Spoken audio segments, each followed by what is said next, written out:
कोई विधर्मी आपको निगाह उठाकर नहीं देख सकता। अगर आप स्वयं अगर पद्मावती और झांसी की रानी हो तो दुनिया में किसी की सामर्थ्यता नहीं कोई आपको निगाह उठाकर देख ले। आप में वो बल होना चाहिए, आप में वो सामर्थ्यता होना चाहिए। कैसे? कोई देख ले भला, कोई किसी पर कोई कमेंट्स कर दे भला, कोई किसी को शब्द बोल दे भला, नहीं। पार्वती मैया को क्रोध नहीं आया पर देव अधिदेव महादेव को क्रोध आ गया। पार्वती जी ने केवल राहु को घूर कर देखा, एक तकतकी लगाकर राहु को पार्वती जी ने घूर कर देखा। उतनी देर में तो पार्वती जी के देखते से ही राहु की आंख में से आंसू टपकना प्रारंभ हो गए। जरा विचार करना, अगर कोई कुछ कह दे तुमसे और स्त्री मात्र अगर घूर के देख ले तो अच्छे अच्छे के पसीने छूट जाते हैं। वो नारी हुआ करती है, वो नारी हुआ करती है।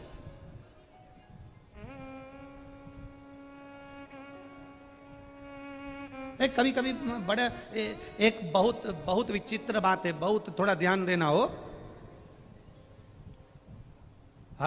हमारी बात का लोग थोड़ी गलत जगह लेकर चले जाते हैं, परंतु उम्मीद है कि जितने शंकर के श्रोता हैं वो वाणी को समझते हैं, उस बात को बहुत ध्यान करते हैं।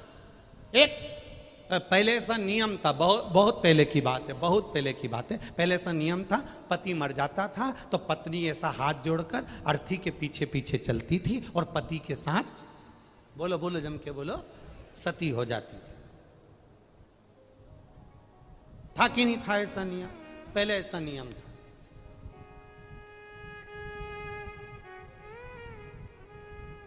अब एक पति ने अपनी पत्नी से कहा कि पत्नी स्त्री नारी कमजोर होती है। तो नारी ने अपने पति से कहा, नारी बराबर दुनिया में कोई बलवान नहीं हो सकता। जब एक नारी अपने बच्चे को जन्म देती है तब उसका दूसरा जन्म होता है। वो मौत के मुंह से भी वापस लौट कर आती है अपनी औलाद को जिलाने के लिए, अपनी औलाद को जीवित रखने के लिए मौत के घाट से वापस लौट कर आती है। जितना बल नारी में होता है उतना बल पुरुष में नहीं। इतने में पति ने कहा, पत्नी में इतना बल नहीं जितना पुरुष में होता है। पत्नी ने कहा, ठीक है। जब पति प्राण छोड़ता है, मरता है, तो जलती हुई चिता में जिंदा नारी बैठती है, उसमें उतना बल होता है। अब एक बार कोई पति को, अभी तक नारी सती होती थी, किसी को सता होता हुआ बता दो।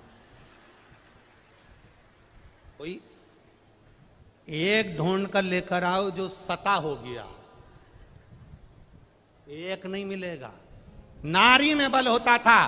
पति को अर्थी पर, चिता पर लेकर गोदी में बैठ जाती थी, लाल चूनर ओढ़कर, पूरा श्रृंगार कर कर पूरा गांव देखता था। और नारी की बलता यह होती थी कि वो सती हो जाए। पर अब तुम कह रहे हो कि तुम इतने बलवान हो तो पत्नी मरे तो सता क्यों नहीं हो गए? एक बलवता दिखाओ।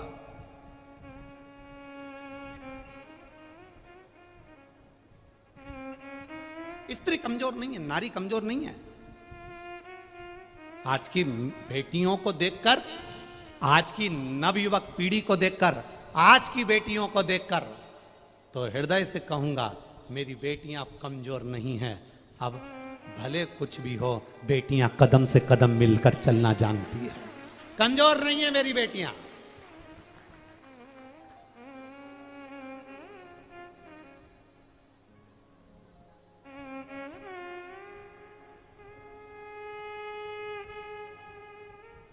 कदम से कदम मिलाकर चलना जानती है।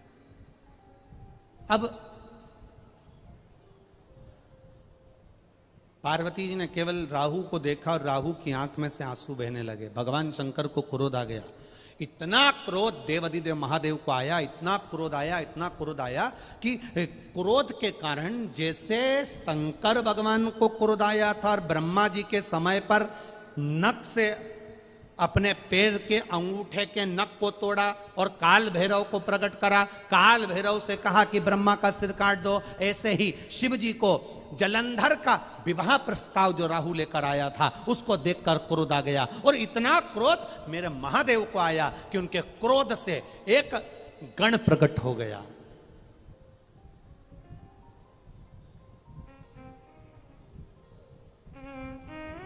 एक गण प्रकट हो गया जिसका नाम था कीर्तिमुख। क्या नाम है? कीर्तिमुख। एक गण प्रकट हुआ। गण ने पूछा मैं कौन? शंकर भगवान कहते हैं जैसे मैंने काल भैरव को प्रकट करा था, तू किसी भैरव से कम नहीं है, तू किसी भैरव से कम नहीं है।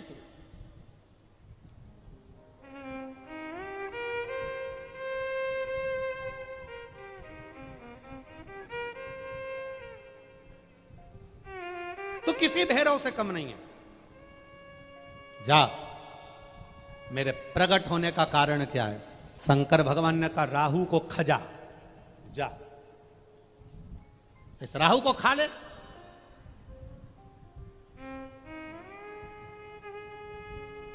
अब राहु तो भागा।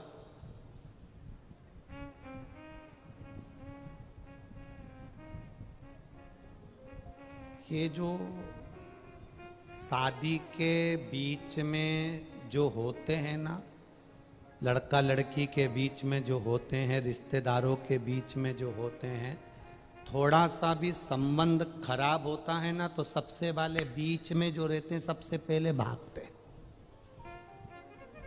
जिनने कराई थी शादी, जिनने कराई शादी, कोई के मामा जी ने कराई, कोई के मौसा जी ने कराई, कोई के काका जी ने कराई, कि हमारा परिचित था उसने कराई, और जैसे ही संबंध बिगड़ा, लड़का लड़की के बीच में संबंध बिगड़ा, अदालत में बात पहुंची तो जो बीच वाला है ना सबसे पहले पीछे हट जाता है। वो कभी नहीं कहता कि मैं तुम्हारा साथ दूंगा। अब क्या करें साहब, हमने तो अच्छा ही देखा था, हमने तो बताया था, देख लो, तुमने ही नहीं देखा तो हम क्या करें, हमको क्या मालूम था कि लड़की ऐसी होगी, हमको क्या मालूम था कि लड़का ऐसा होगा। बीच वाला भाग जाता। राहु भागा। जलंधर और पार्वती के विवाह प्रस्ताव को जो लेकर आया था वो राहु भागा। अब पीछे पीछे कीर्तिमुख भागता गया। भागते भागते राहु जलंधर के पास पहुंचा। मेरे प्राण कैसे बचेंगे? जलंधर ने कहा यहां से जा, अगर मुझे देख लिया तो मुझे खा जाएगा, चल यहां से। जलंधर ने भी भगा दिया। भागते भागते सब दूर गया। ब्रह्मा जी के पास में गया, इंद्र के पास गया, नारायण के पास गया, सब दूर जाकर आया, पर उसके प्राण बचाने वाला कोई नहीं था।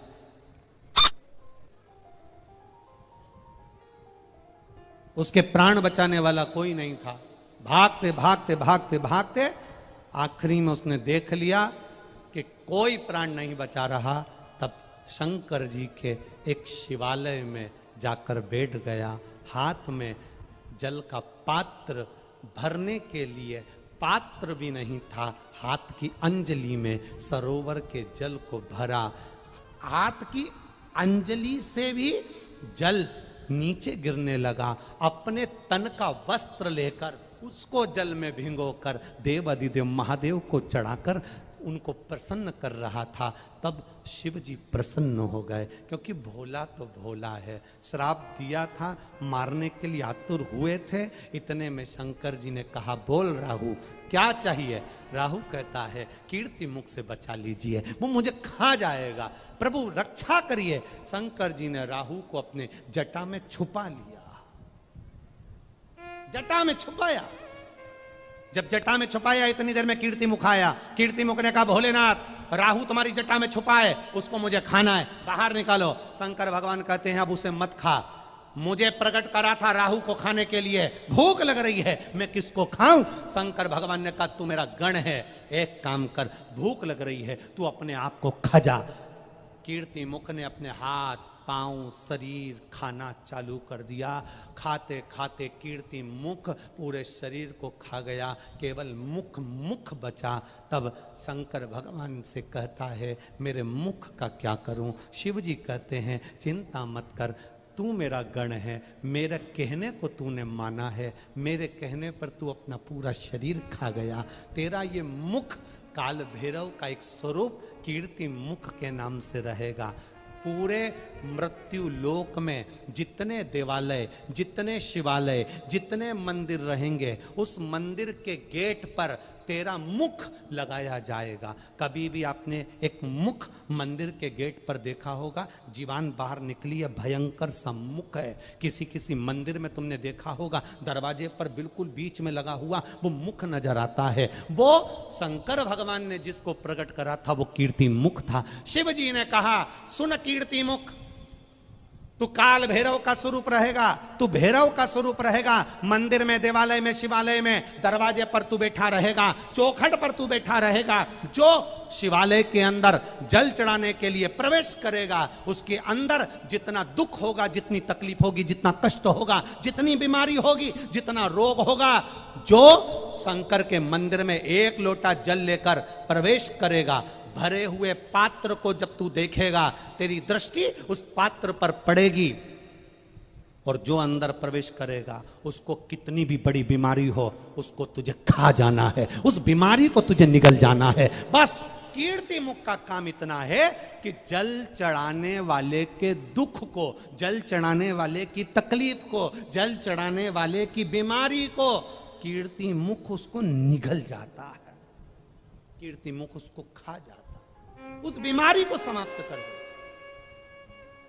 कई लोग कहते गुरुजी, ये आप कहते हो शंकर जी के मंदिर जाया करो, एक लोटा जल चढ़ाया करो, एक बेलपत्री का सेवन करा करो, इससे होता क्या है? इससे लोगों की बीमारियां समाप्त हो रही। इतने पत्र आते हैं, इतने लेटर आते हैं, ये जितने पत्र आते हैं हम सब यहीं छोड़ कर जाते हैं। आपके जितने जिसको अगर संशय हो, इन पत्रों को पढ़ना, और इनके ऊपर इनका mobile number, address, phone number सब लिखा, इनके घर चले जाओ। जिनको संशय हो वो जरूर जाए इनके घर पर।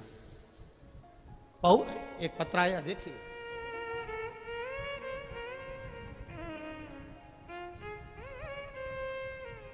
गुरुजी, मैं बबलू कंवर निवासी परबतसर जिला नागौर की रहने वाली हूं। कहीं बैठी हो तो हाथ हिला सकती हैं। बबलू कंवर निवासी परबतसर जिला नागौर की रहने वाली हूं। कहीं बैठी हो तो अपना हाथ हिला सकती हैं। कहीं पर भी बैठी हो दोनों हाथ हिला सकती हैं अपने। कहीं दिखे तो हाथ ऐसा जरूर हिलाएं एक बार। मैं बबलू कंवर निवासी परबतसर जिला नागौर की रहने वाली। पिछली सालासर कथा में आप राजस्थान के सालासर में आए थे। आप कहते हो पंडाल में बैठकर कथा सुनते समय जो मांगते हो वो मिलता है। मैं भी अपने नागौर जिले से आई और मैंने सोचा चलो सालासर जी में महाराज कहता है तो अपन मांग कर देखें। पिछली सालासर की कथा में मनोकामना लेकर आई थी और बाबा ने मेरी मनोकामना पूरी करी। मेरे जवाईसा की नौकरी की मनोकामना लेके आई थी गुरुदेव, बाबा ने पूर्ण करी। मेरे जवाईसा 5 मई 2023 को रेलवे में उनकी नौकरी लग गई, इसलिए मैं यहां प्रणाम करने के लिए आई। शिव उदारता क्या है? आप अगर शंकर के मंदिर जा रहे हो, आप शिव महापुराण की कथा में पहुंच रहे हो, हाँ हम ये मानते हैं। कोई कह रहा था गुरुजी ये पुष्कर का मेला लगता है, बहुत लाखों लोग आते हैं, पर इतनी भीड़ आ जाएगी, ये पुष्कर मेले का ग्राउंड छोटा पड़ जाएगा, ये कभी सोचा नहीं था, ऐसा अनुभव नहीं सोचा था। हम कह रहे हैं आए हो आप, कथा में पहुंचे हो आप, पंडाल में बैठे हो आप, केवल पंडाल में नहीं बैठे हो। जितने दिन तक शिव महापुराण की कथा जिस भूमि पर होती है वो भूमि भूमि नहीं रहती। मेरा कैलाश शंकर भगवान उतर कर उस भूमि पर आ जाता है और वर प्रदान कर कर जाता है। एक पत्र और आया है, देखिए।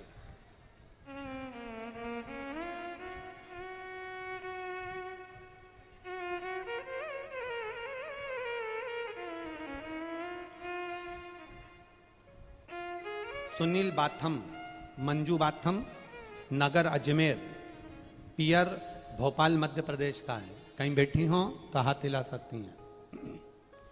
सुनील बाथम, मंजू बाथम, नगरा अजमेर, कहीं बैठी हो तो हाथ हिला सकती हैं। दिख गई क्या? अच्छा उधर हैं तो हाथ हिला दीजिएगा दीदी, आप जहां पर भी बैठे हो दोनों हाथ हिला दीजिएगा। गुरुदेव 12 साल से संतान का सुख नहीं था, सब जगह से मना कर दिया गया था कि तुम्हें संतान नहीं होगी। ऐसा कोई देवता का स्थान नहीं, कोई देवी का स्थान नहीं जहां नहीं गए, प्रणाम नहीं करा, संतान का सुख नहीं हुआ। आपकी कथा 2 साल से सुनना प्रारंभ करा, इसके पहले 1 साल पहले और सुनी, ऐसे 3 से 3.5 वर्ष कथा का स्मरण किया। पहली बार जब कथा सुनी 3 वर्ष पहले, तब बाबा की कृपा से टीवी के सामने बैठकर वर मांगा कि बाबा 12 साल हो गए संतान का सुख नहीं, कृपा करना। शिव की करुणा का हम क्या वर्णन करें बाबा। गुरुजी 12 साल के बाद मेरे भोलेनाथ ने सफ़ेद आंकड़े का प्रयोग करा तो मेरे घर में बेटे का जन्म हुआ। मेरे बेटे को मैं यहाँ प्रणाम करने के लिए लेकर आई हूँ। 12 वर्ष के बाद संतान का सुख दिया है, जिसका फोटो में लगा रही हूँ। बच्चा आया है क्या साथ में उनके साथ? अगर बच्चा आया हो तो आस्था चैनल वाले टीवी पर दिखा देना। अब इतनी दूर से बच्चा कैसे आएगा यहाँ, तो टीवी पर दिखा दो उसको। बच्चा आया हो तो उसको गोदी में ले लो माँ। 12 वर्ष के बाद बच्चे का फोटो आप टीवी पर जो फोटो लगाया है उसका भी स्मरण कर सकते। 12 वर्ष के बाद। और महाराज खाली ना जाता कोई दर से तुम्हारे, खाली ना जाता कोई दर से तुम्हारे, मैं भी खड़ा हूँ नंगे बाण अपने हृदय लगा लो गिरा जा रहा उठा लो। आपकी भक्ति का बल बढ़ा लो, आपके स्मरण का बल बढ़ा लो। जो मंदिर के अंदर जाए, जो 1 लोटा जल चढ़ाने के लिए जाए, जो शिवालय में प्रवेश कर जाए, 1 लोटा जल जो महादेव को समर्पित करने के लिए जाए, शिव कथा कहती है कीर्ति मुख, तो उस चौखट पर भैरव के रूप में विराजमान होना और उसके दुख को तू खा जाना, उसकी तकलीफ को तू निकाल लेना, उसके बीमारी को तू समाप्त कर देना। बस मंदिर की चौखट, लोग कहते हैं मंदिर जाने से क्या फायदा होता है, मंदिर में प्रवेश करने से क्या होता है, मंदिर के अंदर जाने से क्या होता है, शिवालय में जाने से क्या होता है, शंकर के मंदिर में प्रवेश करने से क्या होता है। उसका एक फल है, आप मंदिर के अंदर पांव रखकर देखो तो, आप भीतर प्रवेश कर देखो तो। कई लोग कहेंगे हमारे पुष्कर में कथा हो रही है, हमारे पुष्कर में कथा हो रही है। कई पुष्कर के लोग भी ऐसे होंगे जो भीड़ को देखकर यहां तक पहुंच भी नहीं पाएंगे। हमारा उनसे निवेदन है, ये बार बार नहीं होने वाली है।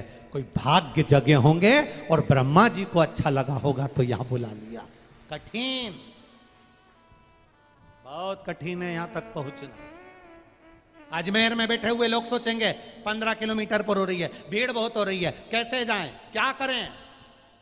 कुछ तो होगा शिव पुराण में जो ये जयपुर से, बीकानेर से, फलोदी से, राजस्थान में ना जाने कहाँ कहाँ से, पंजाब, हरियाणा, ऐसी ना जाने कहाँ कहाँ से यहाँ है। कुछ तो इनकी झोली में बाबा ने भरा होगा, तब तो ये यहाँ पहुँचे हैं। और बाबा लुटाने के लिए आया, और अगर आप उसके दरवाजे तक पहुँचकर नहीं लूट पाए तो तुम्हारी जिंदगी बेकार है महाराज। गए वो लुटाने को आया।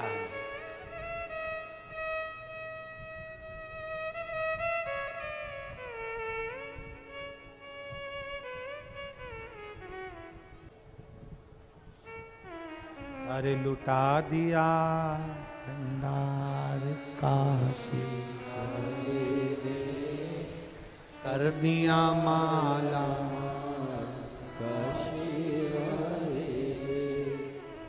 लुटा दिया, हाँ लुटा दिया, लुटा दिया, हाँ लुटा दिया। भंडार काशी वाले। जोरदार ताली बजाएं। 12 वर्ष के बाद बाबा ने जो दिया, अब रोइए मत, अब तो खुश होइए, शिव की कृपा हुई है।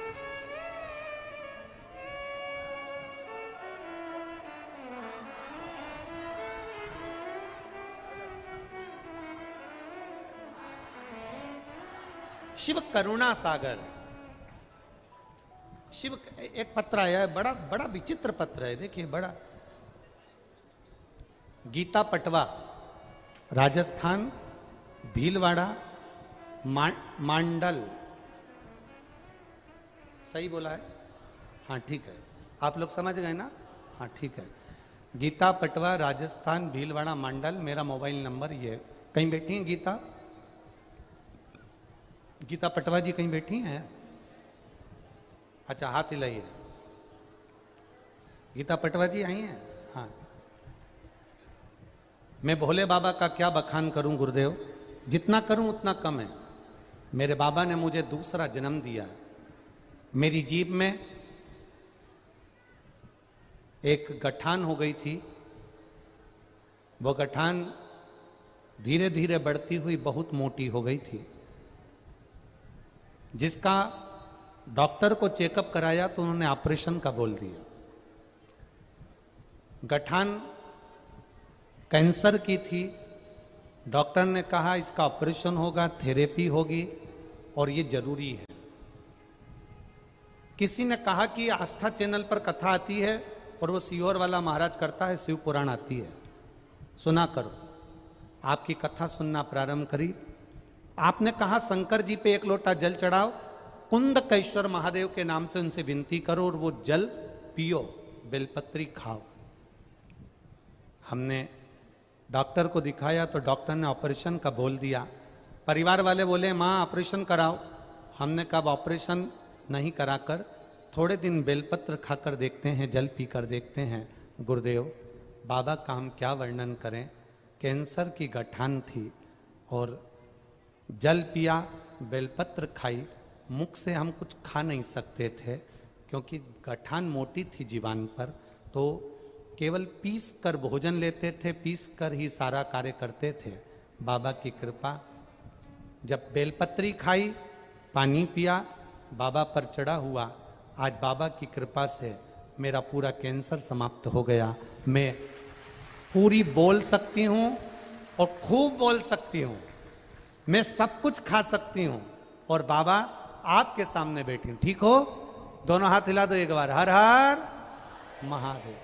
डॉक्टर भी आश्चर्य में है कि ये कैंसर समाप्त कैसे हो सकता है। शिव तत्व है औघड़ी। बैठिए बहन, हर हर महादेव। शिव भक्ति है।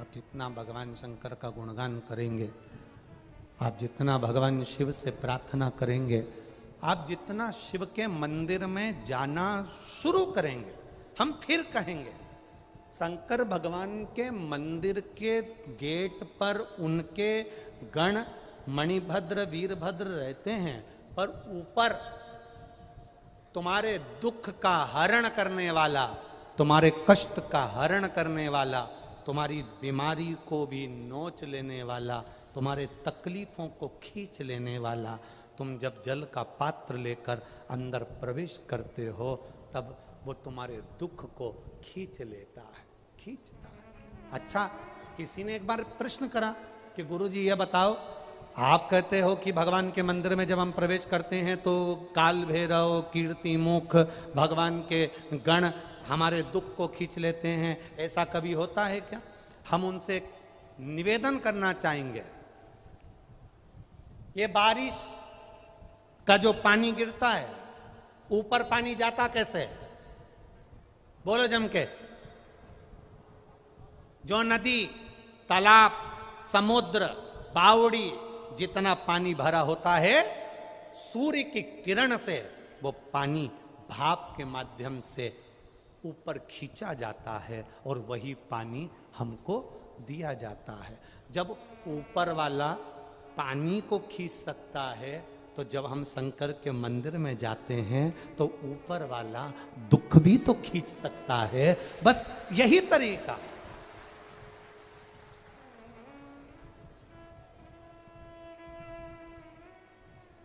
यही एक प्ररूप है।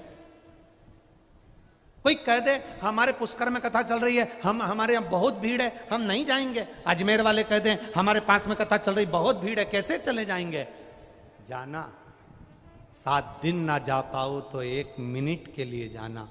कंकर शंकर की इस भूमि पर बैठकर 5 मिनट, हाँ आना तो अपनी सोने की रकम, चांदी का सामान या जेवर फेवर लेकर मत आना, उसके बनकर जाना, उसके होकर जाना। बैठना, बहुत गर्मी, उमस भी पड़ेगी, तपन भी पड़ेगी, पंखा भी झेलना पड़ेगा। कोई कथा सुनना सरल बात थोड़ी ना है। जैसे पुराने जमाने में संत तप करते थे, तपते थे, आसपास आगी लगा लेते थे, तपते थे, तब भगवान मिलता था। तुम भी 3 घंटा क्या, कथा तो 1 बजे से चालू होती है, तुम सवेरे 6 बजे से एक जगह पे बैठकर तपते हो, पानी की बोतल तक लेने के लिए बाहर नहीं जाते। क्यों? गए तो अंदर आ नहीं सकते, बाहर गया अंदर नहीं आ पाऊंगा तो जाऊं कैसे? जैसा बैठा है, जिस जगह बैठा है, जिस आसन से बैठा है, कितना, ना बाथरूम जाना, ना कहीं जाना। सवेरे 6 बजे से रात्रि को कथा हो 4 बजे तक, 5 बजे तक निकलने में समय लगता है। इतने घंटे की तुम्हारी साधना रहती है, ना बाथरूम जाना, ना कहीं खाने जाना, ना पानी पीने जाना, ना कहीं जाना। एक जैसा आसन लगा के थप्पा मारकर एक जैसे बैठे इंतजार कर रहे हो कथा का, इंतजार। और कोई तुम्हारे लिए वीआईपी व्यवस्था नहीं है कि तुम आओगे तो तुम्हारे को कोई पंखा झेलने वाला खड़ा है कि आना और तुम्हें पंखा झेलेंगे। यहां तो पंखा झेलने वाला भी नहीं, अपने ही साथ पुष्टा लाओ और झेलता जा। यहां तो केवल तुम्हारा तप है, साधना है। 3 घंटे बैठकर जो तुम तप साधना करते हो, 4-4 घंटे तक कथा का इंतजार करते हो। और कथा का इंतजार केवल 4 घंटे से नहीं, कई तो ऐसी माताएं बैठी है जो 2 साल से इंतजार कर रही है कि अपने पास में कथा हो जाए, चले जाए। इंतजार में लगे हो, कथा चित्त को धारण करने के लिए लगे हो, तो भगवान भी तो तुम्हारे मन के मनोरथ पूर्ण करेगा, भगवान भी तो झोली भरेगा।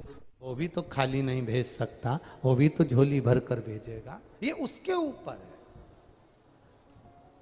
आप आए जरूर हो, पहुंचे जरूर हो। बोल बम का नारा है, इतनी धीमे बोलोगे तो हो गया कल्याण तुम्हारा है। बोल बम का नारा है, उसके सहारे पर रहना, ना घर के भरोसे।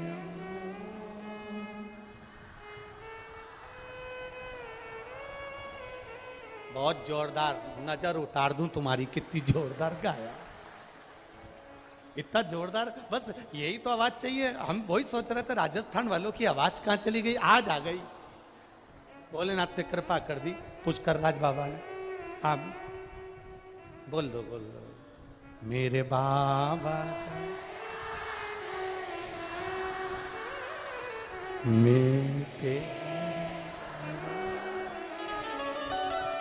मेरे बाबा मैं तेरे,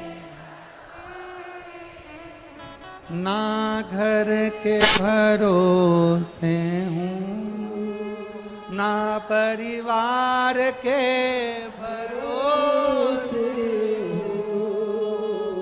ना घर के, ना परिवार के भरोसे। मेरे बाबा दया करना, मैं तेरे भरोसे,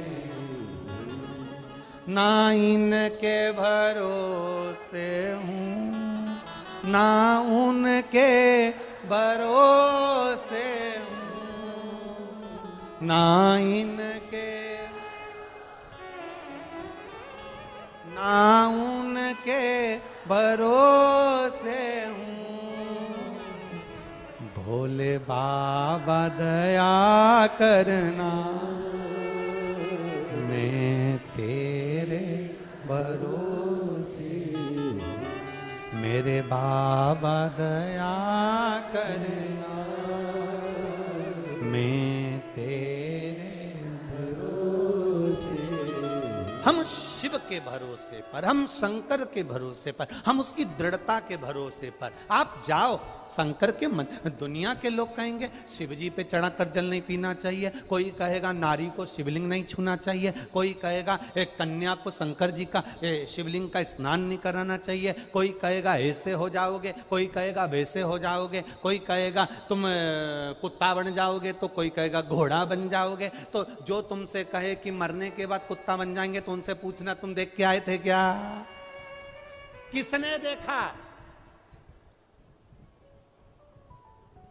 यहां तक शिव पुराण की कथा कह रही है, हमने तो बैकुंठ भी नहीं देखा, और राजस्थान वालों ने देखा हो तो बात दूसरी है।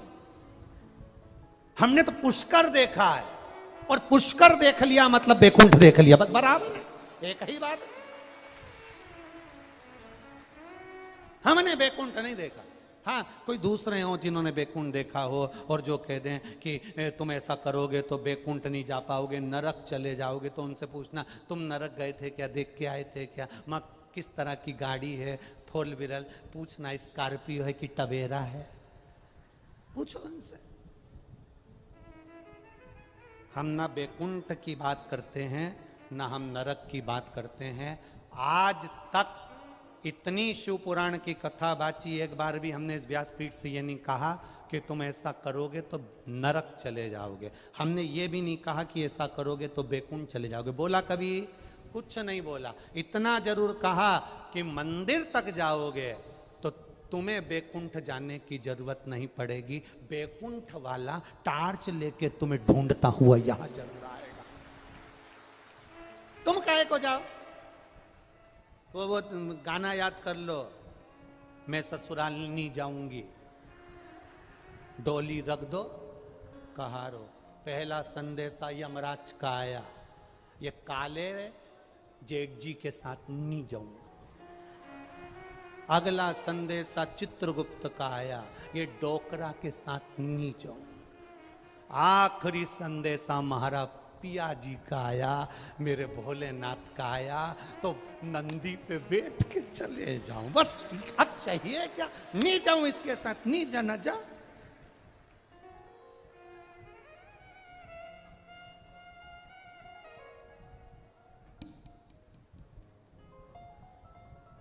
अरे हम तो दिन रात बाबा को मनाने में, बस उसकी आराधना में।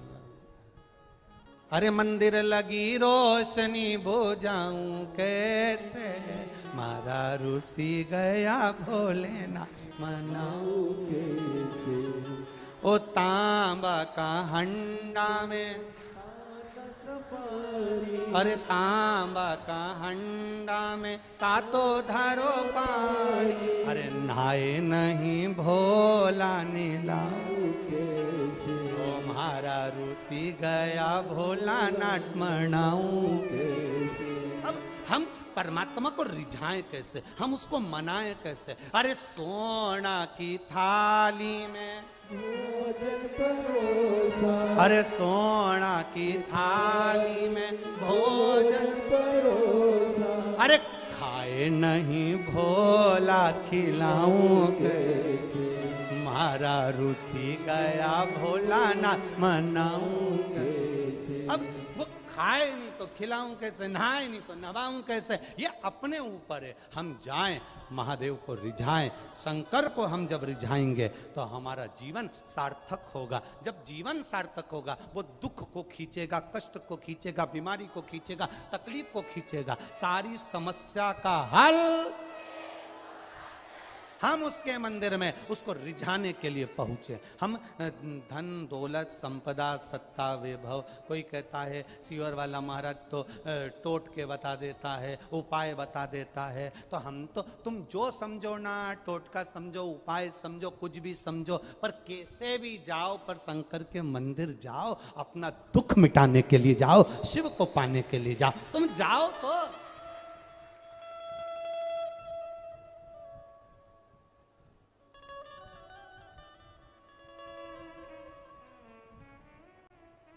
किसी के सामने जाने से, किसी से कहने से तुम्हारा दुख नहीं मिटने वाला। तुम भगवान के सामने कहोगे तो दुख मिट जाएगा, दुख मिटेगा।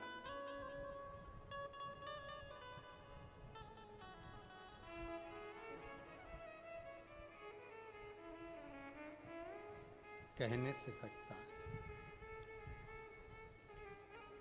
एक बार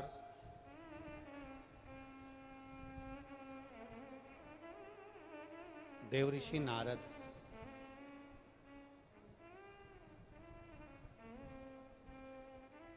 जिनके भीतर अहंकार आ गया, तब साधना करी उन्होंने और अभिमान भीतर समाता गया, समाता।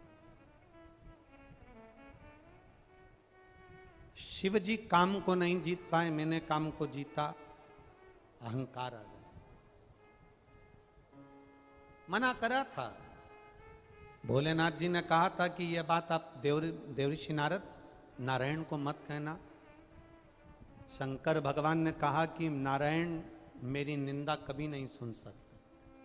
शंकर की पूजन करने वाले की, शिव की स्मरण करने वाले की, शंकर की भक्ति में डूबने वाले की, शंकर के भजन में डूबने वाले की कभी निंदा मत करो, क्योंकि तुम उसकी निंदा करते हो तो शंकर का भजन करने वाला तुम्हारी निंदा का जवाब नहीं देता। शंकर भगवान का भजन करने वाले का जवाब स्वयं शंकर ही देता है, स्वयं शंकर। और ये देवऋषि नारद के भीतर अहंकार जाग गया और कहां पहुंचे? सीधे पहुंच गए भगवान नारायण के पास में। नारायण के पास में पहुंचे तो उन्होंने देखा कि देवऋषि नारद के भीतर अहंकार आया और उन्होंने उनका बंदर का मुख बनाया। देवऋषि नारद का अभिमत्ता अभी भी समाप्त नहीं हुआ और सीधे आ गए पुष्कर राज की धरा पर। गर्ग संहिता वर्णन कर रही है, सीधे कुर्म पुराण वर्णन कर रही है, नारद पुराण वर्णन कर रही है। देवऋषि नारद आ गए पुष्कर राज की भूमि पर, जहां पर भगवान ब्रह्मा जी बैठे हुए थे और नारद जी ने उनका गुणगान गाना चालू करा। साथ में उनके माता गायत्री बैठी थी उनके नजदीक में। अब उनके नजदीक में माता गायत्री बैठी हैं, मां सावित्री उनके पास से चली गई हैं, माता गायत्री उनके नजदीक में बैठी थी। अब देवऋषि नारद को भगवान नारायण ने समझाया था कि देखो अहमता में मत पड़ना, अहंकार में मत पड़ना, अभिमत्ता से दूर रहना। पर नारद जी ने सोचा शंकर भगवान ने मुझे ज्ञान दिया, भगवान विष्णु ने मुझे ज्ञान दिया, सब मुझे कह रहे हैं कि तुम्हें अहंकार हो गया, तुम्हें अहंकार हो गया, परंतु ये मुझे जानते नहीं है मेरी गायन विद्या कितनी प्रबल है, मेरी विद्या का मुझे कितना आनंद है। मैं अगर भजन कर दूं, मैं गाना गा दूं, मैं संगीत की विद्या का आनंद कर दूं तो सब मेरे पीछे हैं। अब पुष्कर राज की भूमि पर आकर देवऋषि नारद ने गायन विद्या करना प्रारंभ करी। जो गायन विद्या देवऋषि नारद ने चालू करा, गाना प्रारंभ करा, जो गाना प्रारंभ करा, नारद जी क्या गा रहे थे? ब्रह्मा जी का यश गुण।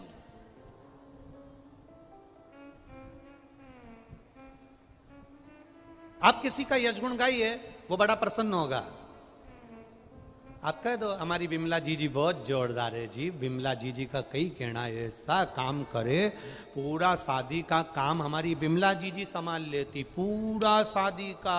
विमला जी तो फूल के गेंदा फूल हो गई।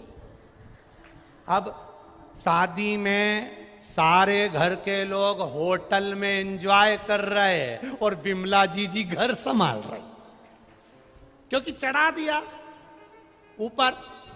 सारे घर के लोग होटल में एक से बढ़कर एक आइटम खा रहे, दही बड़ा ने, चाउमीन ने, चमक लड्डू ने, आइसक्रीम सब खा रहे। और बिमला जी फोन लगा रही, मैं सुबह से भूखी हूं, खाना भेजो। जी तुम्हारे पास खाना नहीं पहुंचा। इतने में उन्होंने अपने नौकर को भेजा, जीजी को टिफिन दे के आ, ठंडा और फूल, गेंदा फूल और फूल। हमारी बिमला जी बहुत अच्छी, पूरा घर संभाल लेती है। घर में जब कार्यक्रम होता है तो हमारी बिमला जी पहले आ जाती है। हमारी बिमला जी पूरा घर देखती है, कपड़े संभालती, जेवर संभालती। और बहुएं क्या करती, डेंटिंग पेंटिंग करके एंजॉय करती। बिमला जी फूल और गेंदा का फूल, वो फूल गई बिमला जी। अब सारा कपड़ा का घड़ी बना रही बिमला जी, सामान रख रही बिमला जी, जेवर संभाल रही बिमला जी। दरवाजे पर एक भी बंदूक वाला गार्ड छोड़ने की जरूरत नहीं पड़ी। गार्ड छोड़ते तो 800 रुपए रोज देना पड़ता। अंदर बैठी, अरे बोलो तो, बिमला जी फूल। कौन सा? गेंदा का फूल संभाले। और बाद में शादी पूरी होने के बाद सबकी विदाई हुई, सबको साड़ी दी, सबको डब्बा दिया, सबको गिफ्ट आइटम दिया। बिमला जी को कौन सा ज्यादा दे दिया? फूल, गेंदा का फूल। और कर करके मर गई बेचारी बिमला जी। और आखिरी में मिला क्या? जी तुम घर में थी तब फैलारा पड़ा था, उठा लेती। जी मैं यहां अंगूठी रख के गई थी, वो कहां गई? आखिरी में मिला क्या? अपयश। इसलिए कोई तुम्हें चने के झाड़ पे चढ़ाए, खूब प्रेम से के बिमला जी बिमला जी बिमला जी। बिमला जी कह देना, काय की जी, मैं तो चंडी देवी ना चढ़िए। अब ब्रह्मा जी का गुणगान देव ऋषि नारद गा रहे थे। पुष्कर राज की धरा, माँ गायत्री बाजू में बैठी। अब माता गायत्री पास में बैठी और पुष्कर राज में ब्रह्मा जी का गुणगान देव ऋषि नारद गाया। जो ब्रह्मा जी का गुणगान गाया तो स्वयं कुबेर जी महाराज, स्वयं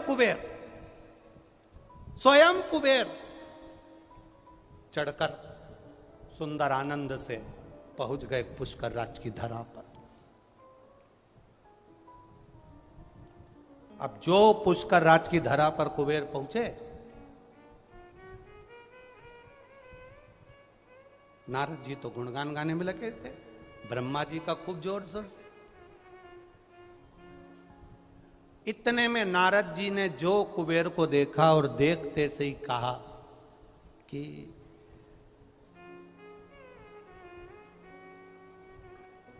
ये कुबेर के धन में जो खजाना नहीं, वो खजाना मेरी वाणी में है। इतने में गायत्री मैया के पास में बैठे होने पर उन्होंने भगवान ब्रह्मा जी से कहा, मैं वेद माता हूं। पुष्कर राज की धरा पर गाय के मुख से ब्राह्मणों ने गाय को खड़ा कर कर वेद की ध्वनि कर कर मुझे प्रकट करा है। मैं गायत्री हूं। अगर मेरे नजदीक में अगर कोई बैठा है और उसको भी अभिमान आ जाए तो ये श्रेष्ठता नहीं है। देवऋषि नारद को अभिमान आया है, ब्रह्मा जी आप कुछ बोलोगे नहीं? आए हुए अतिथि का आदर करना चाहिए, सम्मान करना चाहिए। कुबेर आया तो उसका आदर करना चाहिए, कुबेर आया तो उसका सत्कार करना चाहिए। पर यहां तो नारद जी उसका उपहास उड़ा रहे हैं। अगर कोई आया है, आतिथ्य भाव में आया है, आदर करिए, सम्मान करिए, आप उसका आदर करो। पर कुबेर की हंसी उड़ाई है देवऋषि नारद ने, अपनी विद्वत्ता का बखान करा है देवऋषि नारद ने। ब्रह्मा जी ने नारद जी को बुलाया, पुत्र तुम्हारे गायन में कमी है, पुत्र तुम्हारे गायन में कमी है, तुम में संगीत की विद्या का फल नहीं है, जाओ कहीं से सीख कर आओ। इतने में देवऋषि नारद ने कड़क होकर कह दिया, मैं मुझ में गायन विद्या नहीं, मैं कहां सीखने जाऊं।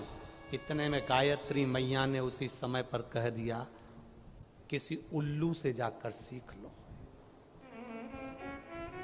गायत्री माता बोली उल्लू से जाकर सीखो। गायत्री मैया ने गलत नहीं कहा था। गायत्री मैया ने तो मार्ग बताया था कि उल्लू के पास जाकर सीख लो, पर देव ऋषि नारद को बुरा लग गया कि माता गायत्री मुझसे कह रही है कि मैं उल्लू के पास जाकर गायन विद्या सीखूं।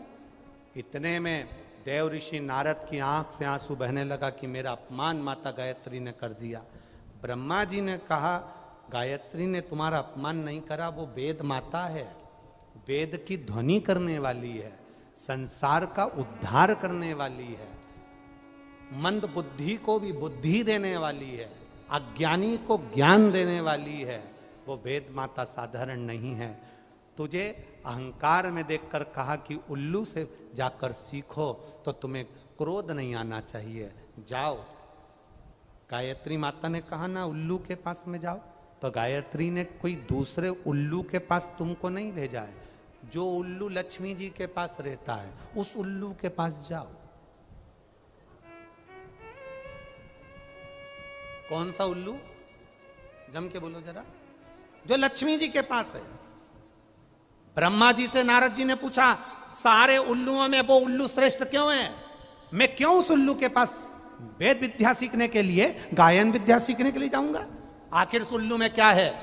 ब्रह्मा जी तो बाद में बोले, माता गायत्री ने कह दिया, सुनो देवऋषि नारद, जिस लक्ष्मी जी के पास में उल्लू है उसका नाम गणबंधु उल्लू है। क्या नाम है उसका? गणबंधु।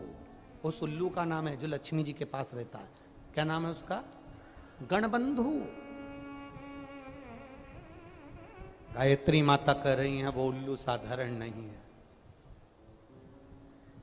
चुप रहकर बैठता है। दुनिया के लोग उसको उल्लू समझते हैं, पर वो उल्लू साधारण नहीं। कई लोग संसार सागर में नारद जी ऐसे हैं जिनको खूब व्यक्ति जब पढ़ लिख जाता है, विद्वान बन जाता है, अहंकार में फूल जाता है, तो अपने घर में कोई कोई व्यक्ति ऐसा रहता है सीधा, जिसको लोग केवल उल्लू ही समझते हैं, पर वो उल्लू नहीं रहता, उसके अंदर धैर्य, ज्ञान और विद्वत्ता रहती है, साधारण नहीं हो सकता। जब माता देवकी को छुड़ाने के लिए गए, वसुदेव जी को छुड़ाने के लिए गए, उस समय पर भगवान कृष्ण की उम्र 14 वर्ष की है। तो माता देवकी के जब कारागार से भगवान मुक्त कर रहे थे, तो देवकी ने भगवान कृष्ण से पूछ लिया कि तू तो भगवान है,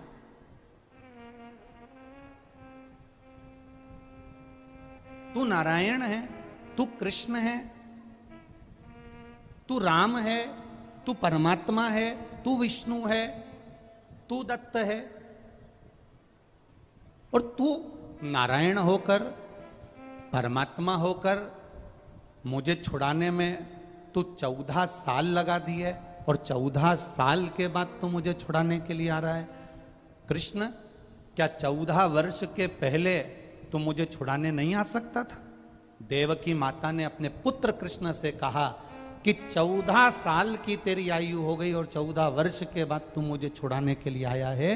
कृष्ण, क्या तू मुझे 14 साल के पहले छुड़ाने नहीं आ सकता था?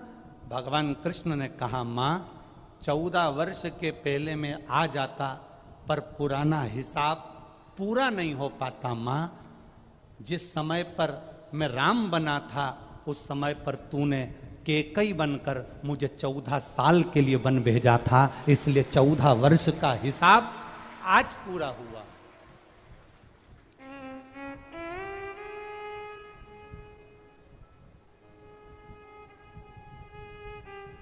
14 वर्ष का हिसाब आज पूरा हुआ है।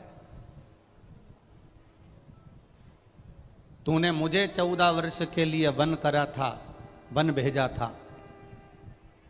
14 वर्ष मुझे वन में रहना पड़ा, तो 14 साल तुमको कैद में रहना पड़ा।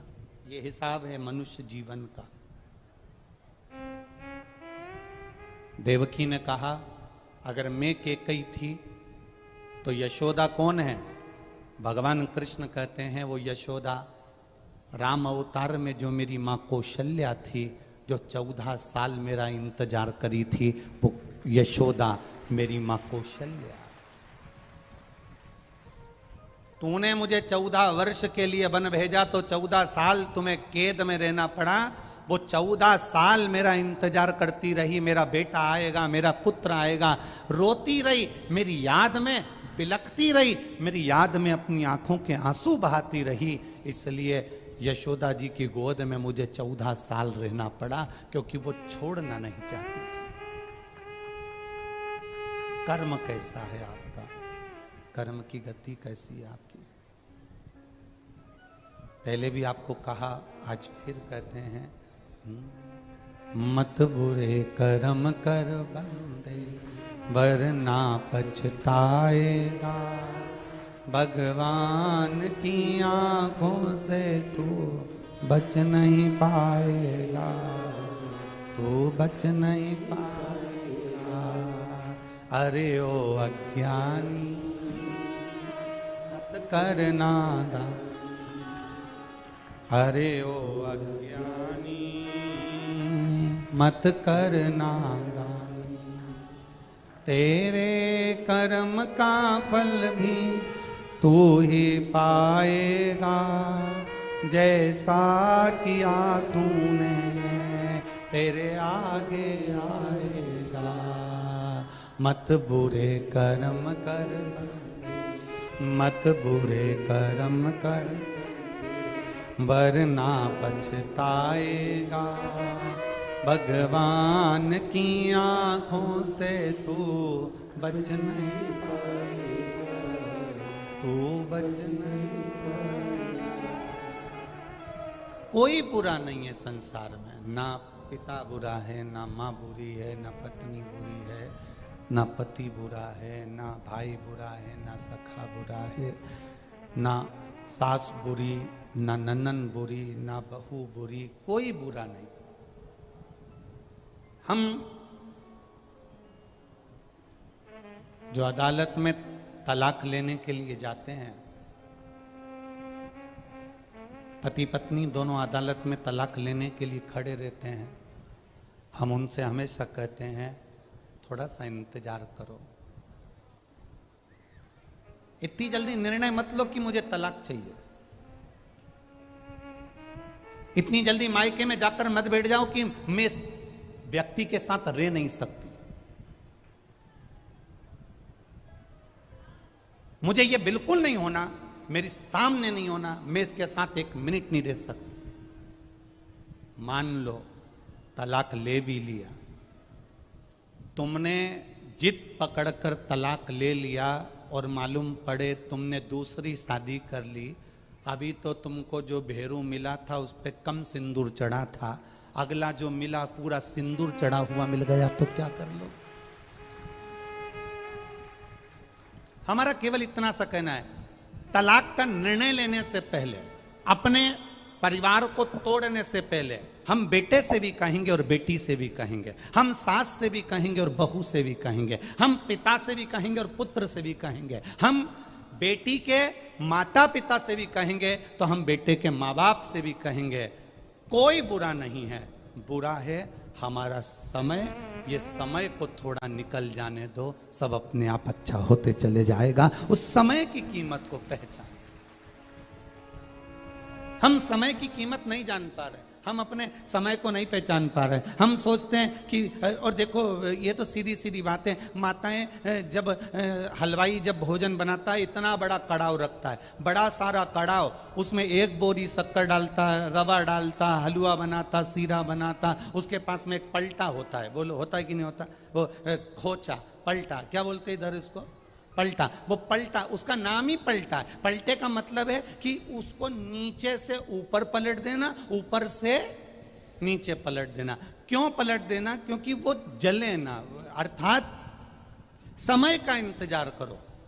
किसी देवता के पास में पलटा नहीं है, पर मेरे शंकर भगवान के पास में त्रिशूल जो दिखता है वो पलटे जैसा ही है। उसका काम केवल पलटने का है, कब नीचे से ऊपर कर दे और कब ऊपर से नीचे कर दे किसी को नहीं मालूम पड़े। किसी देवता के पास में पलटा नहीं मिलेगा। तुम देख लो, भगवान विष्णु के पास में चक्र है, चक्र से क्या वो हलवा पलट सकता है, सीरा पलट सकता है? भगवान के पास में गदा है, गदा से क्या सीरा पलट सकता है? बोलते जाओ, पलट जाएगा क्या? तलवार है, तलवार से सीरा पलट जाएगा? नहीं। पर त्रिशूल एक ऐसा है जो पलटने का भी काम कर देता है। वो मेरे देव अधिदेव महादेव के पास में है, उसने अपने पास संजो कर रखा है, वो पलट देता है। भाग्य को पलटने में देरी नहीं, थोड़ा समय जरूर लग सकता है। आप इतनी जल्दी निर्णय मत लेना कि मैं इसके साथ नहीं रह सकती, ये मेरे साथ नहीं रह सकता। हमें एक दूसरे के साथ नहीं रहना, बस आज के बाद हम एक दूसरे का मुंह नहीं देखेंगे किसी के कहने पर, चाहे इधर वाले समझाएं चाहे उधर वाले समझाएं। मेरा बेटियों से, मेरा बेटों से निवेदन है, आपका निर्णय आपके पास में है। आपको सोचना चाहिए कि हम घर परिवार अगर छोड़कर, एक अपने माता पिता को छोड़कर इसके साथ अगर शादी करी है, थोड़ा एडजस्ट करने का प्रयास करेंगे। जब नहीं होगा तब सोचा जाएगा। जब भी कोई निर्णय लेने का समय आए, तब अपने मन को शांत रखकर, शिव का नाम लेकर, ओघड़दानी को याद कर कर, उसका भजन कर कर, तब निर्णय लो कि मैं करूं ना करूं। और एक बात बहुत अच्छे से याद रखना, जब आप कोई निर्णय तक नहीं पहुंच पाओ, आपको भड़काने वाले ज्यादा मिलेंगे। रहने दे, अगर वो ऐसा करता है तो क्यों जा रही है तू उसके पास में, मत जा। नहीं बेटी, थोड़ा एडजस्ट कर। बेटी का मां कब तक एडजस्ट करूं? हर बार गाली दे देते हैं, अपशब्द कह देते, ताना दे देते हैं, हाथ उठा दे। सुन, शांति रख। एक बार फिर अच्छा बनकर उनको अच्छा बनाने का प्रयास कर। बेटा कह दे पत्नी ऐसी है, ऐसा बोल दिया, कोई बात नहीं, थोड़ा शांति रख। हाँ, अगर अपन निर्णय नहीं ले पा रहे तो फिर किसी अपने माता पिता के सामने बैठकर फिर विचार करना कि मैं निर्णय क्या लूं। माता पिता भी सही निर्णय नहीं ले पाए तो किसी सदगुरु के पास जाना। साधारण गुरु के पास मत जाना, नहीं तो वो कह देंगे कि तुम्हारी किस्मत में तो ये पति लिखा ही नहीं था, ये शादी जबरदस्ती हो गई, पत्रिका तो मिली ही नहीं थी, रिश्ता तो होना ही नहीं था। अब हो गया, उसको क्या करें? ये तो मालूम है कि ये रिश्ता नहीं होना था, गुण नहीं मिला, ये नहीं मिला, वो नहीं मिला, अब हो गया, उसका करे तो करे क्या? ये सब बात पुरानी हो गई। किसी सतगुरु के पास जाना, वो गुरु जिसने कभी किसी के संबंध को विच्छेदित नहीं हुआ, उस गुरु के पास जाना और गुरु के पास जाकर फिर बैठकर कहना। होता है कभी कभी अपना मोबाइल का फंक्शन अपने ही हाथ से गड़बड़ हो जाता है, अपने से नहीं सुधरता। सुधरता है क्या कभी कभी? तुम्हारी उम्र 75 वर्ष की हो गई, तुमने भले कितना भी कमाया हो, कितने भी लोग तुम्हारा कहना मानते हो, पर कभी कभी तुम्हारा मोबाइल 75 साल के तुम हो गए, फिर भी तुम्हारा मोबाइल तुम सुधार नहीं पाते। तो क्या कहते हो? 15 साल का पोता, उसको आवाज लगाओगे, ए भानु इधर आ। हाँ दादाजी, अरे हमारा मोबाइल में ना जाने क्या हो गया, देख तो जरा। और भानु ने 15 साल का छोरा ने हाथ में मोबाइल लिया, कर पुरा के दादाजी के दिया, दादाजी चालू हो गया। दादाजी ने कहा मैं 75 साल का, मुझे मोबाइल सही करना नहीं आए और ये 15 साल का सही कर जाए। कभी कभी अपना मोबाइल अपने से ठीक नहीं होता। तुम ये मत सोचना कि तुम बहुत उम्र वाले हो गए, हमने कोई धूप में बाल सफेद नहीं करे, हमने कोई ऐसा नहीं करा। इतनी अकड़ में मत रहना कि कभी कभी 75 साल वाले का भी मोबाइल 15 साल का छोरा सही कर जाता है। वो स्मरण रखना अपने पास। कभी कभी घर के छोटे भी अच्छा निर्णय दे जाते हैं, कभी कभी घर के बच्चे भी अच्छा निर्णय दे जाते हैं।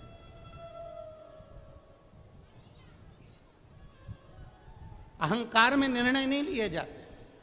तुम भले 75 साल के हो गए, तुम भले 80 साल के हो गए, तुम भले 70 साल के हो गए, कभी कभी मोबाइल घर का बच्चा सुधार देता है। और अगर बच्चे से भी नहीं सुधरता, घर के व्यक्ति से नहीं सुधरता, तो फिर मोबाइल को दुकान वाले के पास भेजा जाता है। दुकान वाला कहता है इसको 7 दिन तक यहाँ पड़े रहने दो, मैं कंपनी में भेजूंगा, कंपनी से सुधर के यहाँ आ जाएगा। बोलो सही है कि गलत है?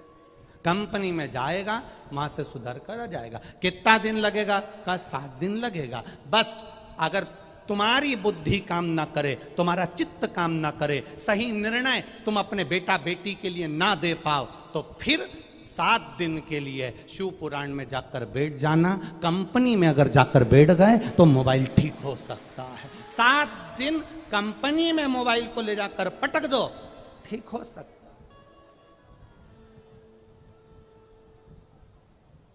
शिव पुराण मोबाइल सही करने की दुकान और पुष्कर राज कंपनी। अब 2 ही चीज एक ही जगह मिल गई तो तुम तो सुधर आए हो, फिर तो क्या सोच रहा हो? अब उसमें तुम्हारे को सोचने की जरूरत है क्या? यहाँ देखो बहुत अच्छा एक हम कहना चाहेंगे, जिन 1999 में हमने जब पहली कथा गीताबाई पारस सर ने जब करवाई थी, तो वो गीताबाई पारस सर इसी पुष्कर की रहने वाली और इन्हीं ब्राह्मण परिवारों में से थी जो हमारे सीहोर रह रही। और यहाँ कई ब्राह्मण पुरोहित परिवार ऐसे होंगे जिनकी वो रिश्तेदार भी लगती होगी। किन की रिश्तेदार? खड़े होना जरा आप लोगों के। इन लोगों के रिश्ते में भी है। और कल हमारे वो पुरोहित जी हमको जो दर्शन कराने गए उनके भी रिश्ते में है। ये एक सहज वाली बात है। तो हमारे को तो हम ये कहेंगे कि हम यहाँ कथा करने के लिए अगर आए हैं तो हमको तो ऐसा लगता है कि हमारे परिवार में ब्रह्मा जी ने नहीं, यहाँ ब्राह्मणों ने कहीं ब्रह्मा जी से कहा होगा, तो यहाँ शंकर जी की कथा यहाँ हो रही। ये शिव तत्व है, ये शंकर की उदाहरण। पुष्करणी ब्राह्मण गीताबाई पारस सर पुष्कर की रहने वाली थी, जिन्होंने पहली कथा का स्मरण करा।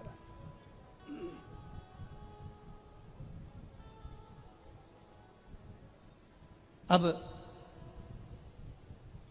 थोड़ा निर्णय लेने में देरी हो, थोड़ा चलेगा।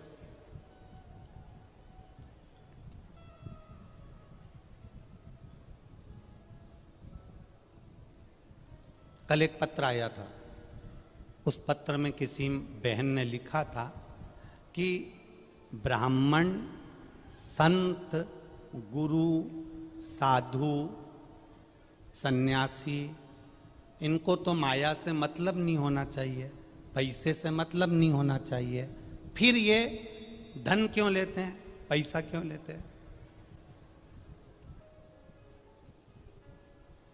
अब राजस्थान वाले हैं, जरा प्रश्न थोड़ा भारी करते हैं।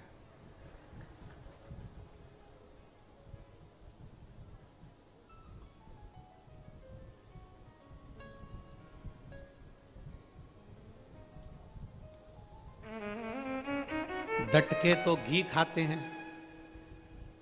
कौन? अरे बोलो बोलो जम के। राजस्थान के लोग डट के घी केवल खाते नहीं है, राजस्थान मारवाड़ का एक एक व्यक्ति जितना खाता नहीं है घी, उससे दुगना मेहमानों को खिला देता है। ये वो राजस्थान। ये कोई साधारण है क्या राजस्थान? अब तो किसी ने पूछा, गुरुजी ब्राह्मण, संत, साधु, गुरु, पंडित, जितने साधु, सन्यासी, तपस्वी, इनको तो माया से मतलब नहीं होना चाहिए, धन से मतलब नहीं होना चाहिए, फिर ये पैसा क्यों लेते हैं, फिर ये धन क्यों लेते हैं, ये माया क्यों लेते हैं? तो मेरा निवेदन केवल इतना है कि संत, साधु, गुरु, सन्यासी, ब्राह्मण, ये सब तुमसे पैसा, माया इसलिए लेते हैं कि माया भी रोती है कि हमारी कब काया सुधरेगी। जब साधु संत के हाथ में आती है, साधु संत उसे भंडारे भोजन में लगा देता है, तो माया की भी काया पलट जाती है। इसलिए संत, ब्राह्मण, साधु, गुरुजन, सन्यासी, तपस्वी, साधक, उपासक, ये धन तुमसे लेकर माया की काया पलटने में लगा देते।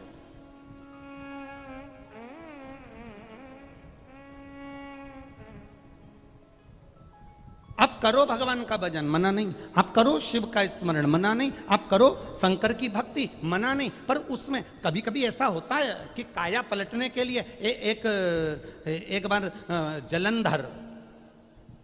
जलंधर एक बार जिनकी पत्नी वृंदा भगवान नारायण की उपासक, एक बार जलंधर जा रहा था और जलंधर जाते जाते माता पार्वती जी को कैलाश के ऊपर देख लिया जलंधर ने। अब माँ तो माँ बड़ी सुंदर, हमने पहले भी कथा में कहा जितनी सुंदर बहू नहीं होती उससे दुगनी सुंदर सास होती है। Old is gold. हम पहले भी कथा में कहे हैं बहू को तैयार होने में 2 घंटे लग जाते हैं, सास को बस तीज का व्रत, सास का भी बहू का भी, बहू का तीज का व्रत, बहू 2 घंटे में तैयार हो रही, बाल धोएगी, झड़ाएगी, तैयार होगी, चोटी करेगी, खजूर वाली चोटी बांधेगी, चूड़ला, फिर पायल, फिर लहंगा, फिर चोली, फिर चूनर, फिर गजरा गजरा ना जाने ये सब लगाएगी। और सास बहू कह रही मम्मी तुम कब तैयार होगी? इतने में मम्मी बोल रही बहू तू तैयार हो जा, मैं तो तुरंत हो जा। पूजन का समय मम्मी तुम भी तैयार हो जा।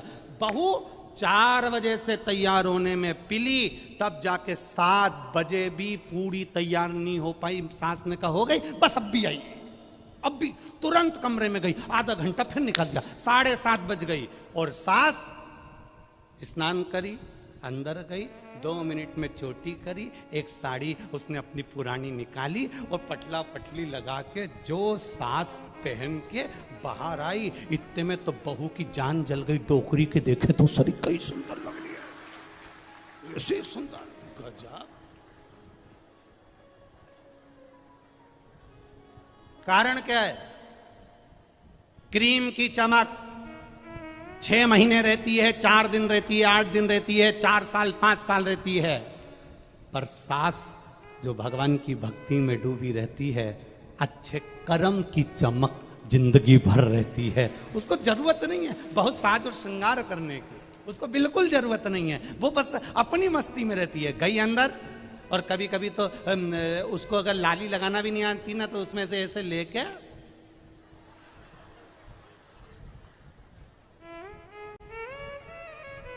और इतने में बहू ने कह दिया मम्मी यहां पे पाउडर ज्यादा दिख रहा है, तो इतने में मुंह में से जरा सा थूक लिया। ओल्ड इज गोल्ड, उसको मतलब ही नहीं। उसकी भक्ति, उसका भजन, उसका कीर्तन, उसका मंत्र जाप, उसका स्मरण और उसका परिवार के प्रति समर्पण केवल सास का ही नहीं, बहू जो अपने परिवार के प्रति समर्पित रहती है उसको ब्यूटी पार्लर जाने की जरूरत नहीं पड़ती, वो खुद ब्यूटी क्वीन बन जाती है, अपने आप सुंदर हो जाती है, अपने आप उसमें सुंदरता दिखती है, अपने आप। और नहीं तो कहीं कहीं की रहती है। एक पत्नी ने नई साड़ी पहनी, त्योहार का दिन था, पति से पूछा मैं कैसी लग रही हूं। अब पति ने मन में विचार करा, सुबेरे सुबेरे कौन मूड खराब करे, पर पत्नी भी इतनी जिद्दी थी, वो जब तक पति से पूछे नहीं तब तक वो काम पे जाए नहीं। तैयार होके बाल मल धो के कंगा कंगी करके बढ़िया जोरदार झुमका झुमकी पहन के, साड़ी माड़ी का पल्लू इधर पिन से टच करके, और पति से आके पूछी मैं कैसी लग रही हूँ। पति ने कुछ नहीं बोला, पत्नी ने पति का हाथ पकड़ा, कैसी लग रही हूँ? पति बोले ऐसी लग रही जैसे हरी घास में भैंस चर रही है। अब तू पूछने गई क्यों पहले तो? और पूछा है तो उसने बोल दिया, जो उसको लगा उसने बोला, ये तो अपना मन का भाव है, जो बोल दिया बोल दिया, जो स्मरण में आया वो बोल दिया। अब यहाँ जलंधर ने माता पार्वती जी को देखा, और पार्वती जी बड़ी सुंदर माँ माता माता बड़ी सुंदर है माँ।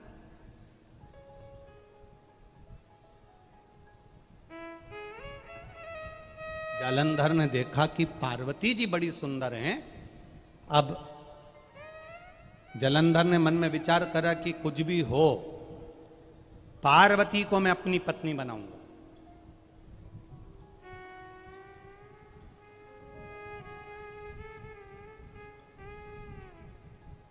पहले एक कथा में कहा था, दूसरे की नारी,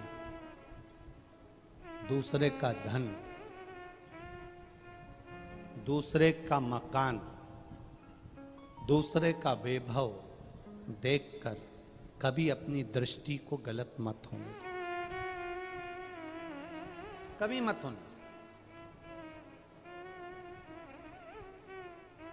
जलंधर ने गलती कर दी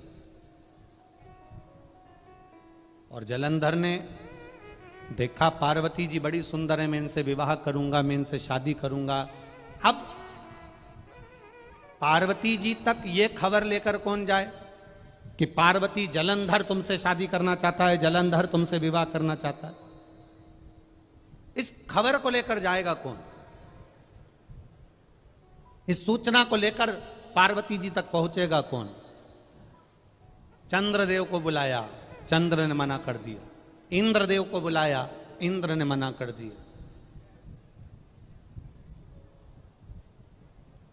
सबको बुलाया, गरुण वरुण सब आए, परंतु सबने मना कर दिया। सूचना पहुंची ब्रह्मा जी के पास में। ब्रह्मा जी ने, भगवान ब्रह्मदेव के पास में सूचना पहुंची कि जलंधर पार्वती जी के पास में विवाह का प्रस्ताव भेज रहा है, ये अच्छी बात नहीं है। और ब्रह्मा जी ने जाकर, ब्रह्मा जी ने पहुंचकर तुरंत जलंधर को समझाने का प्रयास करा। जलंधर, ये तुम्हारा निर्णय ठीक नहीं है। जलंधर, तुम किसी पर नारी पर अपनी दृष्टि दो। भगवान देवाधिदेव महादेव की धर्म पत्नी मां जगत जननी, मां जगत धात्री, मां दुर्गा भवानी, माता पार्वती पर तुम अपनी दृष्टि दे रहे हो, ये ठीक नहीं है। जलंधर, ये श्रेष्ठ नहीं है। ब्रह्मा जी का काम था समझाने का, समझा रहे, पर जलंधर मानने को तो तैयार हो। कभी कभी ऐसा हो जाता है, बेटी को समझाया जाए तो नहीं मानती, बेटे को समझाया जाए तो नहीं मानता, सास को समझाया जाए तुम चुप हो जाओ, नहीं मानती, ससुर को समझाया जाए तुम चुप हो जाओ, नहीं मानते, भाई को समझाया जाए तुम चुप हो जाओ, नहीं मानते। फिर वही बात है, समय की घड़ी ऐसी चलती है जिस समय पर क्रोध जब उपजता है कोई मानने को तैयार नहीं होता, और जब पूरा काम बिगड़ जाता है तब सब आंख से आंसू ढालकर फिर रोते हैं, चुप बैठे रहते हैं। जलंधर को समझाया, जलंधर को समझाने का प्रयास करा। जलंधर को समझाने के लिए अग्रण्य आए। ब्रह्मा जी ने जलंधर को समझाने का प्रयास करा, ब्रह्मदेव ने जलंधर को समझाने का प्रयास किया, समझाया, नहीं माने। कोई राजी नहीं हुआ कि पार्वती जी के पास में विवाह का प्रस्ताव कौन लेकर जाएगा। केतु को बुलाया, केतु राजू नहीं हुआ। राहु को बुलाया तो राहु से जलंधर ने कहा, जब पार्वती के साथ अगर मेरा विवाह हो गया तो मेरा जो राज्य है राहु तुझे दे दूंगा।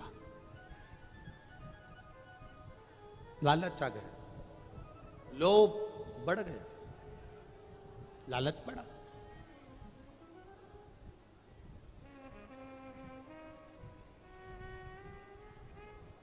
जब लोभ बढ़ता है तब व्यक्ति की जिंदगी को नष्ट कर देता है। बड़ा लोभ व्यक्ति के जीवन को नष्ट करता। लोभ, दुकान पर बैठे हो, सुबह 8 बजे से लेकर सुबह रात्रि को 9 बजे तक तुम्हारी दुकान खुली रहती है। त्योहार आया, तुमने दुकान को और लंबा समय तक खोलना प्रारंभ करा। शरीर में रोग बढ़ता चले गया, शरीर में कष्ट बढ़ता चले गया। बड़ा लोभ बढ़ा, शरीर बेकार, शरीर में कष्ट आया। एक चीज पुष्कर राज की धरा पर हमको सुनने को भी मिली और देखने को भी मिली। इतनी कथा करने के लिए सारे भारत की भूमि पर, देश में, प्रदेश में जहाँ जहाँ लोग बुलाते हैं वहाँ वहाँ जाते हैं। ये कथा होने के बाद में ये 11 तारीख को पूरी हो जाएगी। 12 तारीख को अलवर राजस्थान में 1 बजे से 4 बजे तक वहाँ चालू हो जाएगी। अलवर की भूमि पर चालू हो जाएगी। पर एक चीज देखने को मिली पुष्कर राज में, जब परसों के दिन पानी आया, कल रात्रि को फिर पानी आया और खूब पानी गिरा, तो बड़ा सुनकर बड़ा अच्छा लगा। जब भक्तों ने मैसेज करा सीहोर कुबेरेश्वर धाम पर, और कुबेरेश्वर धाम से आशीष जी के पास में मैसेज आया कि गुरु जी को कहना कि पुष्कर राज में जहाँ कथा चल रही है उस कथा के आसपास में जो होटलें हैं, धर्मशालाएं हैं, जैसे ही रात्रि को पानी आया तो पंडाल की व्यवस्था देखते हुए सारे होटल वालों ने अपने अपने दरवाजे खोल दिए और सबको अपने अपनी होटल में प्रवेश दे दिया।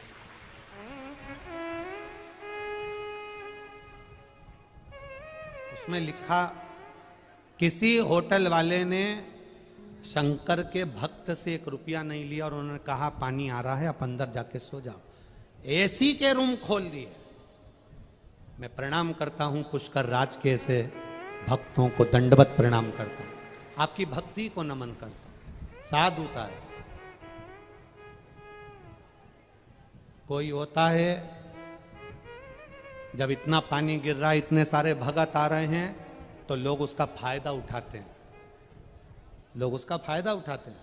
और धन्य है पुष्कर राज की ये पावन धरा, और धन्य है राजस्थान के निवासी, आपको दंडवत प्रणाम है जिन्होंने इतनी सेवा करी। साधु है, आपको साधु बात। बोल पुष्कर राज भगवान की। साधुता है आपको, बहुत बहुत साधु। होटल, अटारी, महल, संपदा, सत्ता, वैभव सब यहीं छूट जाना है। पर इतने शंकर के भक्तों के लिए आपने जो व्यवस्था करी है, इतने शंकर के भक्तों को जो आप पानी पिला रहे हो, भोजन करा रहे हो, या किसी न किसी रूप में इनकी सेवा कर रहे हो, खाली नहीं जाएगा। तुम्हारी सेवा का फल मेरा महादेव 3 महीने में लौटा कर जाएगा, निश्चित। वो सहज नहीं है महाराज। बोल बम का नारा है, बोल बम का नारा है। सहज नहीं है मेरा महादेव, सरल नहीं है मेरा महादेव, हिसाब पूरा रखता है।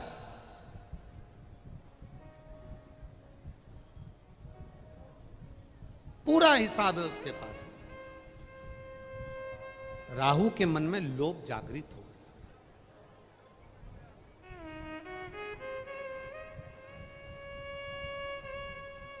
अब बहुत ज्यादा लोभ विनाश का कारण बन जाता है, बहुत ज्यादा लोभ। और राहु के हृदय में जब लोभ जागृत हो गया, राहु के हृदय में जब लोभ आ गया, क्योंकि जलंधर ने कहा कि राहु, अगर पार्वती से मेरी शादी हो गई, पार्वती से मेरा विवाह हो गया, तो मेरा जो राज्य है, जलंधर कह रहा है, मैं पूरा राज्य तुमको दे दूंगा।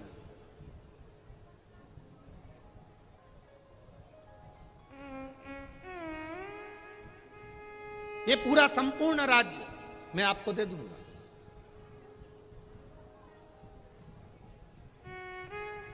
राहु ने कहा ठीक है, यदि ये संपूर्ण राज्य मुझे मिल रहा है, संपूर्ण राज्य मुझे प्राप्त हो रहा है, ये संपूर्ण राज्य अगर मुझे मिल रहा है, तो मुझे विवाह का प्रस्ताव ले जाने में क्या दिक्कत है? मैं विवाह का प्रस्ताव ले जाता हूं।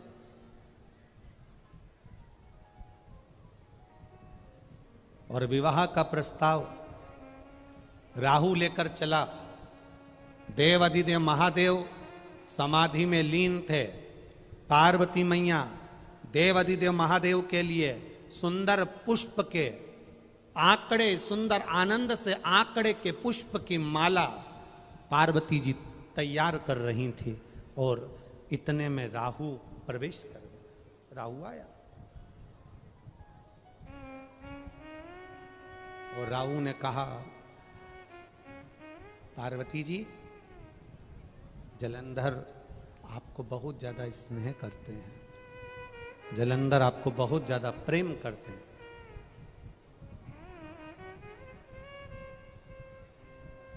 वो आपसे विवाह करना चाहते हैं। जैसे ही राहु ने कहा कि जलंधर आपसे विवाह करना चाहते हैं, सुनते से पार्वती जी को क्रोध नहीं आया, महादेव जी को क्रोध आ गया।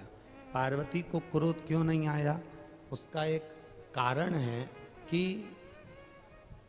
अगर नारी अपने पति के साथ मार्ग से जा रही हो, महाराज, नारी अगर मार्ग से अपने पति के साथ जा रही हो और पत्नी को कोई अपशब्द कहे, तो क्रोध पत्नी में कम आकर पति में क्रोध ज्यादा आना चाहिए कि मेरी अर्धांगिनी मेरे साथ जा रही है और मेरे साथ मेरी अर्धांगिनी, बेस कम कर बाबू, मेरी अर्धांगिनी मेरे साथ में जा रही है और उसको अपशब्द कहा गया, उसको ताना दिया गया, उसको आड़ा टेढ़ा कहा गया, उसको अपशब्द बोला गया।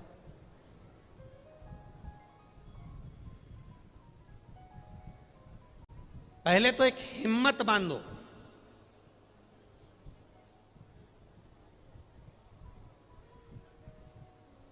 पहले एक हिम्मत बांधी है कि नारी, लोग कहते हैं कि अबला होती है, लोग कहते हैं नारी कमजोर होती है, पर शिव महापुराण ने एक बार भी नहीं कहा कि नारी अबला होती है, कि नारी कमजोर होती है। जब जब देवताओं पर भी आफत आती है तो माता पार्वती चंडी बनकर टूटमान हो जाती है। नारी ना कभी अबला होती है और ना नारी कभी कमजोर होती है।